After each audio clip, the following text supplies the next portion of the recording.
Everyone. I hope कि आप सभी लोग ठीक होंगे। I welcome you all in my YouTube channel valley education.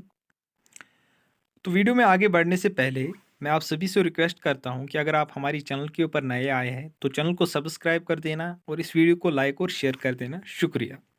तो आज हमने एक टॉपिक उठाया है जो कि एक सोशियोलॉजी का टॉपिक है, जिसका नाम है लॉ ऑफ थ्री स्टेट्स, जो कि एक सोशियोलॉजिकल थ्योरी है जो कि अगस्त कॉम ने दी है। और इस थ्योरी के अंदर अगस्त कॉम हमें बताते हैं कि ह्यूमन थिंकिंग के अंदर किस तरह से डेवलपमेंट हुई है। और वो डेवलपमेंट एक ग्रेजुअल डेवलपमेंट नहीं है, वो एक इवोल्यूशनरी डेवलपमेंट है, जिसके 3 स्टेजेस भी अगस्त कॉम ने दिए हैं। तो आइए करते हैं वीडियो को स्टार्ट। देखिए, जो फील्ड है सोशियोलॉजिकल थ्योरीज, उसके अंदर जो मेजर कंट्रीब्यूशन है अगस्त कॉम का, वो है लॉ ऑफ थ्री स्टेज। ठीक है। और ये थ्योरी कब दी थी अगस्त कॉम ने? ये 1822 में दी थी। किसके अंदर दी थी? अपनी बुक के अंदर, जिसका नाम था पॉजिटिव फिलॉसफी। और उस टाइम वो ओनली 24 ईयर्स की उनकी एज थी उस टाइम, जब अगस्त कॉम ने ये थ्योरी दी थी लॉ ऑफ थ्री स्टेट्स। तो बेस क्या थी इस थ्योरी की? किस बेस पे अगस्त कॉम ने ये दिया था? On the base of different aspects of human nature. In different aspects of human nature को स्टडी करने के बाद अगस्त कॉम ने लॉ ऑफ थ्री स्टेज की थ्योरी दी थी। और वो कौन से डिफरेंट एस्पेक्ट्स हैं ह्यूमन नेचर के? वो है फीलिंग्स, थॉट्स एंड एक्शन। तो इस थ्योरी के अंदर अगस्त कॉम हमें बताने की कोशिश करते हैं इवोल्यूशन ऑफ ह्यूमन थिंकिंग, जो कि डन हुआ है इन 3 स्टेज के अंदर। जो पहला स्टेज है थियोलॉजिकल और फिक्शियस स्टेज, और दूसरा जो है मेटाफिजिकल और एब्स्ट्रैक्ट स्टेज, और तीसरा जो है पॉजिटिव और साइंटिफिक स्टेज। तो आइए स्टूडेंट, फर्स्ट स्टेज से समझ फर्स्ट स्टेज को समझने की कोशिश करते हैं, जो कि है थियोलॉजिकल फिक्शियस स्टेज और थियोलॉजिकल थिंकिंग। अगस्त कॉम के हिसाब से ये जो थियोलॉजिकल थिंकिंग है या थियोलॉजिकल स्टेज है, ये किन के अंदर पाई जाती थी? प्रिमिटिव रेसेस में। प्रिमिटिव रेसेस से यहाँ पर मीनिंग जो है, वो लोग जो बिफोर इंडस्ट्रियल सोसाइटीज़ के अंदर रहते थे। और कभी कभार जो थिंकिंग होती है बच्चों की, एक स्टेज होता है बच्चों की ज़िंदगी के अंदर जहाँ पर उनकी बातों के अंदर कोई लॉजिक नहीं होता है, और वो स्टेज मैच करता है थियोलॉजिकल स्टेज से। ठीक है। तो अगस्त कॉम के हिसाब से जो कि थियोलॉजिकल स्टेज में जो लोग थे, वहाँ पर उनके पास लैक ऑफ लॉजिक था। उनकी बात में कोई लॉजिक ही नहीं होता था, एक साधारण सी थिंकिंग थी, क्योंकि उनकी ज़िंदगी में रीज़न नहीं था। वो फैक्ट्स के ऊपर बात नहीं करते थे, एक साधारण सी सोच रखते थे थियोलॉजिकल स्टेज में लोग। ठीक है। तो अगस्त कॉम कहते हैं कि इस स्टेज में जो है एक चीज़ मिसिंग थी, वो एक साइंटिफिक आउटलुक जो होता है लोगों के अंदर, वो इस स्टेज के अंदर मिसिंग थी। और इसीलिए उन्होंने एक कैरेक्टरिस्टिक दिया है इस स्टेज के लोगों को, वो है अनसाइंटिफिक आउटलुक था इस स्टेज के लोगों के अंदर। ठीक है। अनसाइंटिफिक आउटलुक और नॉन साइंटिफिक आउटलुक। अगस्त कॉम कहते हैं कि इस स्टेज के अंदर एनिमिज्म जो था, एनिमिज्म एक ऐसा कंसेप्ट है जिसके अंदर ये माना जाता है कि नॉन लिविंग थिंग्स जो है उनके अंदर भी एक स्पिरिट है। तो इस स्टेज के अंदर एनिमिज्म भी डोमिनेट था। लोग हर एक चीज़ को पूजते थे, चाहे वो लिविंग थी या नॉन लिविंग थी। जैसे कि हम अगर अपने इंडियन हिंदू कल्चर की बात करें, तो पहाड़ों को भी पूजा जाता था।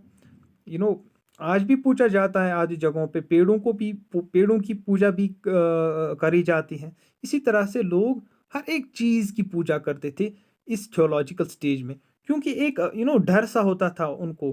अ, कोई भी नेचुरल इवेंट होता था, बाढ़ आती थी, कोई भी चीज़ बाढ़ आ जाती थी, आग आ जाती थी, आग लगती थी किसी जगह पे, सॉरी, तो वो उसकी पूजा स्टार्ट करना कर देते थे, ताकि अगले टाइम ये वो कहर उनके ऊपर ना बीते। तो उनको प्रेजेंट करने के लिए वो ये पूजाएं वगैरह वर्शिप करते थे हर एक चीज़ की, चाहे वो लिविंग थी या नॉन लिविंग थी। अब जो मेन सब्जेक्ट मैटर है जिसकी वजह से ये थियोलॉजिकल स्टेज एग्जिस्ट करता था, वो था नेचुरल इवेंट्स। मैंने अभी आपको बताया कि लोगों के पास वो अनेबल थे वो किस नेचुरल काज डिस्कवर करने के लिए किसी भी इवेंट का। उनके पास वो उस प्रकार की थिंकिंग ही नहीं थी कि अगर कोई नेचुरल इवेंट हो जाता था, मतलब अगर किसी जगह पर बाढ़ आती थी तो वो उसकी अपनी मीनिंग लगा निकालते थे। वो कहते थे कि यहाँ के लोगों को, यहाँ के लोग जो हैं वो पापी हैं, उन्होंने ज़्यादा गुनाह किए हैं, इसीलिए ये बाढ़ आ गई। और वो डिवाइन फोर्सेस को भी जिम्मेदार ठहराते थे उन नेचुरल इवेंट्स के लिए।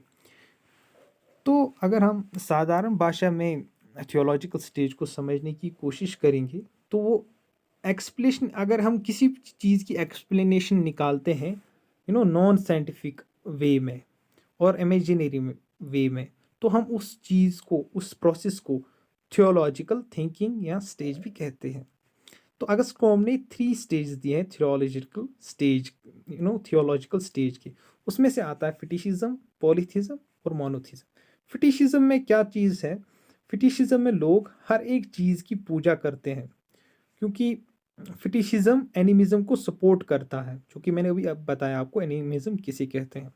तो लोग हर एक चीज़ की पूजा करना स्टार्ट करते हैं फिटिशिज्म के अंदर, क्योंकि वो डरते थे कि अगर हम इन चीज़ों को पूजेंगे नहीं तो ये हमारे ऊपर कहर बरसाएंगे। तो पॉलीथिज्म के अंदर क्या काम होता है? पॉलीथिज्म के अंदर क्लासिफिकेशन ऑफ गॉड्स हो जाती है, गॉड्स और नेचुरल और ह्यूमन फोर्सेस की क्लासिफिकेशन हो जाती है फिटिशिज्म के अंदर।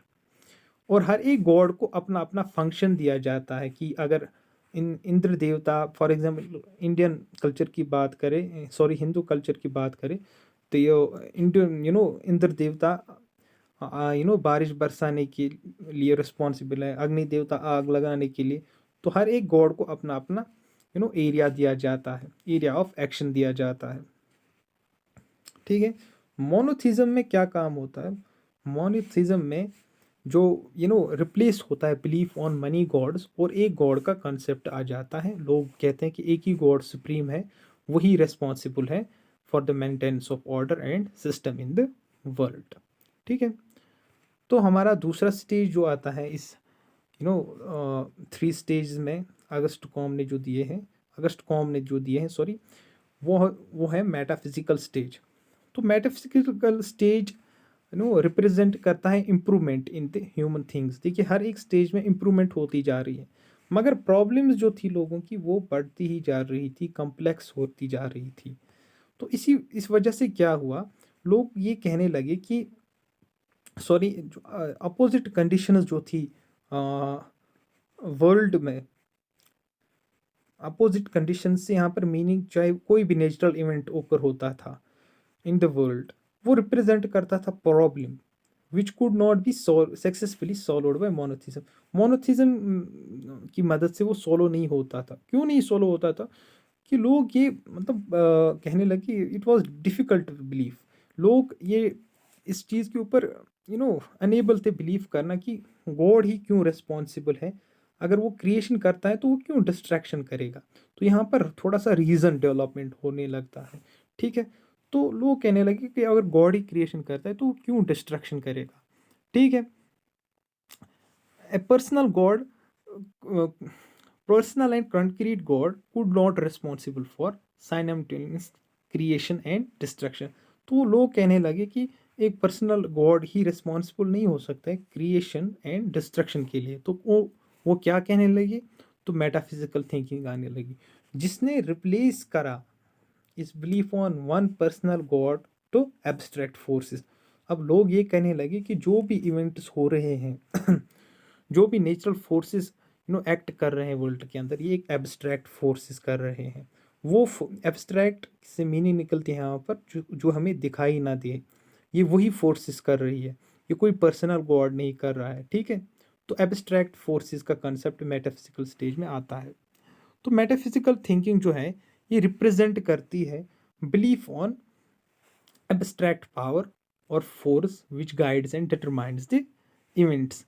ये इस बिलीफ को सपोर्ट करता है, रिप्रेजेंट करता है एब्स्ट्रैक्ट पावर और फोर्स को जो गाइड करता है, डिटरमाइन करता है इवेंट किसके अंदर, वर्ल्ड के अंदर।